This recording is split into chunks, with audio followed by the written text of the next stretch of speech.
ರಾಜ್ ಜಾಬ್ಸ್ಗೆ ಸ್ವಾಗತ. ಫ್ರೆಂಡ್ಸ್, ಆಹಾರ ಇಲಾಖೆಯಿಂದ ನೇಮಕಾತಿಯ ಹೊಸ ಅಧಿಸೂಚನೆ ಬಿಡುಗಡೆಯಾಗಿದೆ. ಮೇಲ್ ಅಂಡ್ ಫಿಮೇಲ್ ಪುರುಷ ಮತ್ತು ಮಹಿಳಾ ಅಭ್ಯರ್ಥಿಗಳು ಇಬ್ಬರು ಈ ಒಂದು ಹುದ್ದೆಗಳಿಗೆ ಅರ್ಜಿಯನ್ನು ಸಲ್ಲಿಸಬಹುದು.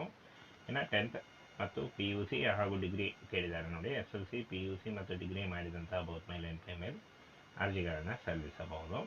ಮೊದಲಿಗೆ ನೋಡಿ, ಡೀಟೇಲ್ಸ್ ಆಫ್ ಪೋಸ್ಟ್ ಅಂತ ಕೊಟ್ಟಿದ್ದಾರೆ.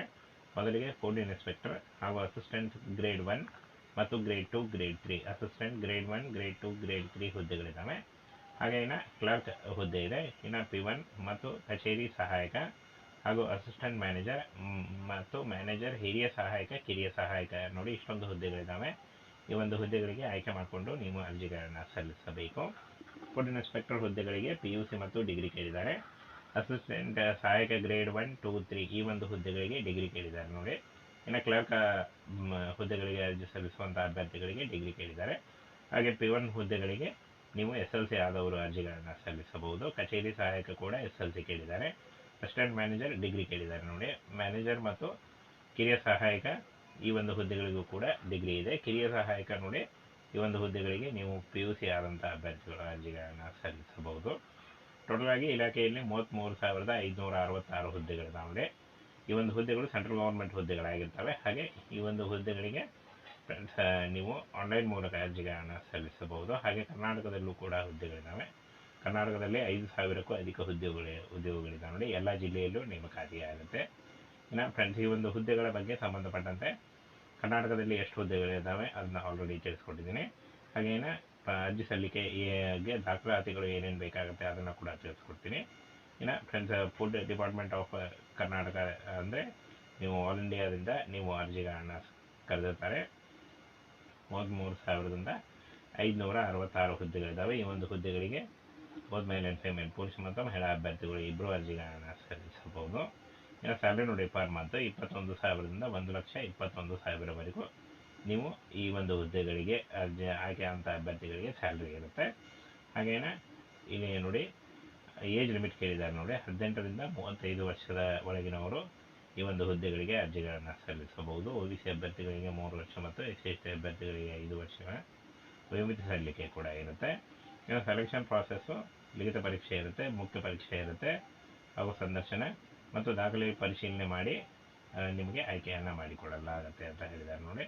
ಇನ್ನು ಫ್ರೆಂಡ್ಸ್, ಈ ಒಂದು ಹುದ್ದೆಗಳಿಗೆ SLC, PUC, diploma, BSc, BTech ಆದಂಥ ಅಭ್ಯರ್ಥಿಗಳು ಕೂಡ ಅರ್ಜಿಗಳನ್ನು ಸಲ್ಲಿಸಬಹುದು. ಈ ಒಂದು ಹುದ್ದೆಗಳಿಗೆ ಯಾವುದೇ ರೀತಿಯ ಒಂದು ಅಪ್ಲಿಕೇಶನ್ ಫೀ ಇರಲ್ಲ ನೋಡಿ. ಫ್ರೀಯಾಗಿ ನೀವು ಅರ್ಜಿಗಳನ್ನು ಸಲ್ಲಿಸಬಹುದು. ಕೆಲವೇ ದಿನಗಳಲ್ಲಿ ಈ ಒಂದು ಹುದ್ದೆಗಳಿಗೆ ಅರ್ಜಿ ಸಲ್ಲಿಕೆ ಶುರುವಾಗುತ್ತೆ ನೋಡಿ. ಏನು ಆನ್ಲೈನ್ ಅಪ್ಲಿಕೇಶನ್ ಬಿಡುಗಡೆ ಆಗುತ್ತೆ. ಇನ್ನು ಈ ಒಂದು ಹುದ್ದೆಗಳಿಗೆ ಏನು ಒಂದು ದಾಖಲೆಗಳು ಬೇಕಾಗುತ್ತೆ ಅಂತ ಹೇಳಿದ್ದಾರೆ. ಭಾವಚಿತ್ರ ಬೇಕಾಗುತ್ತೆ ನೋಡಿ, ಅಂದರೆ ಒಂದು ಫೋಟೋ ಮತ್ತು ಸಿಗ್ನೇಚರ್ ಬೇಕಾಗುತ್ತೆ. ಆದಾಯ ಪ್ರಮಾಣ ಪತ್ರ ಅಥವಾ ಜಾತಿ ಪ್ರಮಾಣ ಪತ್ರ, ಶೈಕ್ಷಣಿಕ ಅಂಕಪಟ್ಟಿಗಳು, ಹಾಗೇನೆ ಕಡ್ಡಾಯವಾಗಿ ಆಧಾರ್ ಕಾರ್ಡ್ ಬೇಕು ಅಂತ ಹೇಳಿದ್ದಾರೆ. SLC ಅಂಕಪಟ್ಟಿ ಬೇಕಾಗುತ್ತೆ ಅಥವಾ ದ್ವಿತೀಯ ಅಂಕಪಟ್ಟಿ, ಡಿಪ್ಲೊಮಾ ಅಂಕಪಟ್ಟಿ, ಇನ್ನು ಪದವಿ ಅಂಕಪಟ್ಟಿ ಯಾವುದಾದ್ರೂ ಇದ್ದರೂ ನೀವು ಬೇಕಾಗುತ್ತೆ. ಇನ್ನು ಅನುಭವ ಪ್ರಮಾಣ ಪತ್ರ ಇದ್ದಲ್ಲಿ ಅಂತ ಹೇಳಿದ್ದಾರೆ. ಕಡ್ಡಾಯವಲ್ಲ ಅಂತ ಹೇಳಿದ್ದಾರೆ. ಇದ್ದರೆ ಮಾತ್ರ ನೀವು ಇಷ್ಟೊಂದು ಈ ಒಂದು ದಾಖಲೆಗಳನ್ನು ತೆಗೆದುಕೊಂಡು ಆನ್ಲೈನ್ ಮೂಲಕ ಅರ್ಜಿಗಳನ್ನು ಸಲ್ಲಿಸಬಹುದು. ಫ್ರೆಂಡ್ಸ್, ಆಹಾರ ಇಲಾಖೆಯಿಂದ ನೇಮಕಾತಿಯ ಹೊಸ ಅಧಿಸೂಚನೆ ಬಿಡುಗಡೆಯಾಗಿದೆ. ಮೇಲ್ ಅಂಡ್ ಫಿಮೇಲ್ ಪುರುಷ ಮತ್ತು ಮಹಿಳಾ ಅಭ್ಯರ್ಥಿಗಳು ಇಬ್ಬರು ಈ ಒಂದು ಹುದ್ದೆಗಳಿಗೆ ಅರ್ಜಿಯನ್ನು ಸಲ್ಲಿಸಬಹುದು. ಇನ್ನು 10th ಮತ್ತು PUC ಹಾಗೂ ಡಿಗ್ರಿ ಕೇಳಿದ್ದಾರೆ ನೋಡಿ. SLC, PUC ಮತ್ತು ಡಿಗ್ರಿ ಮಾಡಿದಂತಹ ಮೇಲ್ ಅಂಡ್ ಫಿಮೇಲ್ ಅರ್ಜಿಗಳನ್ನು ಸಲ್ಲಿಸಬಹುದು. ಮೊದಲಿಗೆ ನೋಡಿ, ಡೀಟೇಲ್ಸ್ ಆಫ್ ಪೋಸ್ಟ್ ಅಂತ ಕೊಟ್ಟಿದ್ದಾರೆ. ಮೊದಲಿಗೆ ಫುಡ್ ಇನ್ಸ್ಪೆಕ್ಟರ್ ಹಾಗೂ ಅಸಿಸ್ಟೆಂಟ್ ಗ್ರೇಡ್ 1 ಮತ್ತು grade 2, grade 3 assistant grade 1, grade 2, grade 3 ಹುದ್ದೆಗಳಿದ್ದಾವೆ. ಹಾಗೆ ಇನ್ನು ಕ್ಲರ್ಕ್ ಹುದ್ದೆ ಇದೆ. ಇನ್ನು P1 ಮತ್ತು ಕಚೇರಿ ಸಹಾಯಕ ಹಾಗೂ ಅಸಿಸ್ಟೆಂಟ್ ಮ್ಯಾನೇಜರ್ ಮತ್ತು ಮ್ಯಾನೇಜರ್, ಹಿರಿಯ ಸಹಾಯಕ, ಕಿರಿಯ ಸಹಾಯಕ ನೋಡಿ, ಇಷ್ಟೊಂದು ಹುದ್ದೆಗಳಿದ್ದಾವೆ. ಈ ಒಂದು ಹುದ್ದೆಗಳಿಗೆ ಆಯ್ಕೆ ಮಾಡಿಕೊಂಡು ನೀವು ಅರ್ಜಿಗಳನ್ನು ಸಲ್ಲಿಸಬೇಕು. ಫುಡ್ ಇನ್ಸ್ಪೆಕ್ಟರ್ ಹುದ್ದೆಗಳಿಗೆ PUC ಮತ್ತು ಡಿಗ್ರಿ ಕೇಳಿದ್ದಾರೆ.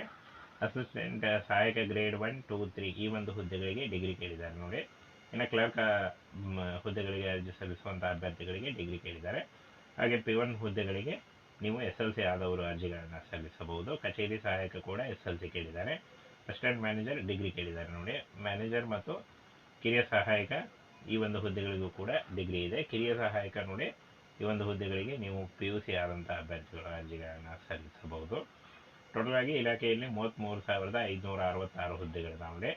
ಈ ಒಂದು ಹುದ್ದೆಗಳು ಸೆಂಟ್ರಲ್ ಗೌರ್ಮೆಂಟ್ ಹುದ್ದೆಗಳಾಗಿರ್ತವೆ. ಹಾಗೆ ಈ ಒಂದು ಹುದ್ದೆಗಳಿಗೆ ಫ್ರೆಂಡ್ಸ್, ನೀವು ಆನ್ಲೈನ್ ಮೂಲಕ ಅರ್ಜಿಗಳನ್ನು ಸಲ್ಲಿಸಬಹುದು. ಹಾಗೆ ಕರ್ನಾಟಕದಲ್ಲೂ ಕೂಡ ಹುದ್ದೆಗಳಿದ್ದಾವೆ. ಕರ್ನಾಟಕದಲ್ಲಿ 5,000ಕ್ಕೂ ಅಧಿಕ ಉದ್ಯೋಗಗಳಿದ್ದಾವೆ ನೋಡಿ. ಎಲ್ಲ ಜಿಲ್ಲೆಯಲ್ಲೂ ನೇಮಕಾತಿ ಆಗುತ್ತೆ. ಇನ್ನು ಫ್ರೆಂಡ್ಸ್, ಈ ಒಂದು ಹುದ್ದೆಗಳ ಬಗ್ಗೆ ಸಂಬಂಧಪಟ್ಟಂತೆ ಕರ್ನಾಟಕದಲ್ಲಿ ಎಷ್ಟು ಹುದ್ದೆಗಳಿದ್ದಾವೆ ಅದನ್ನ ಆಲ್ರೆಡಿ ತಿಳಿಸ್ಕೊಟ್ಟಿದ್ದೀನಿ. ಹಾಗೇನ ಅರ್ಜಿ ಸಲ್ಲಿಕೆಗೆ ದಾಖಲಾತಿಗಳು ಏನೇನು ಬೇಕಾಗುತ್ತೆ ಅದನ್ನು ಕೂಡ ತಿಳಿಸ್ಕೊಡ್ತೀನಿ.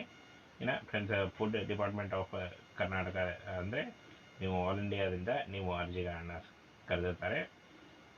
33,566 ಹುದ್ದೆಗಳಿದ್ದಾವೆ. ಈ ಒಂದು ಹುದ್ದೆಗಳಿಗೆ ಬೋತ್ ಮೇಲ್ ಆ್ಯಂಡ್ ಫಿಮೇಲ್, ಪುರುಷ ಮತ್ತು ಮಹಿಳಾ ಅಭ್ಯರ್ಥಿಗಳು ಇಬ್ಬರು ಅರ್ಜಿಗಳನ್ನು ಸಲ್ಲಿಸಬಹುದು.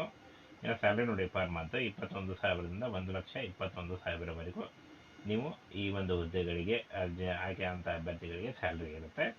ಹಾಗೇನೆ ಇಲ್ಲಿ ನೋಡಿ ಏಜ್ ಲಿಮಿಟ್ ಕೇಳಿದ್ದಾರೆ ನೋಡಿ. 18ರಿಂದ 35 ವರ್ಷದ ಒಳಗಿನವರು ಈ ಒಂದು ಹುದ್ದೆಗಳಿಗೆ ಅರ್ಜಿಗಳನ್ನು ಸಲ್ಲಿಸಬಹುದು. OBC ಅಭ್ಯರ್ಥಿಗಳಿಗೆ 3 ವರ್ಷ ಮತ್ತು SC/ST ಅಭ್ಯರ್ಥಿಗಳಿಗೆ 5 ವರ್ಷಗಳ ವಯೋಮಿತಿ ಸಲ್ಲಿಕೆ ಕೂಡ ಇರುತ್ತೆ. ಇನ್ನು ಸೆಲೆಕ್ಷನ್ ಪ್ರಾಸೆಸ್ಸು ಲಿಖಿತ ಪರೀಕ್ಷೆ ಇರುತ್ತೆ, ಮುಖ್ಯ ಪರೀಕ್ಷೆ ಇರುತ್ತೆ, ಹಾಗೂ ಸಂದರ್ಶನ ಮತ್ತು ದಾಖಲೆ ಪರಿಶೀಲನೆ ಮಾಡಿ ನಿಮಗೆ ಆಯ್ಕೆಯನ್ನು ಮಾಡಿಕೊಡಲಾಗುತ್ತೆ ಅಂತ ಹೇಳಿದ್ದಾರೆ ನೋಡಿ.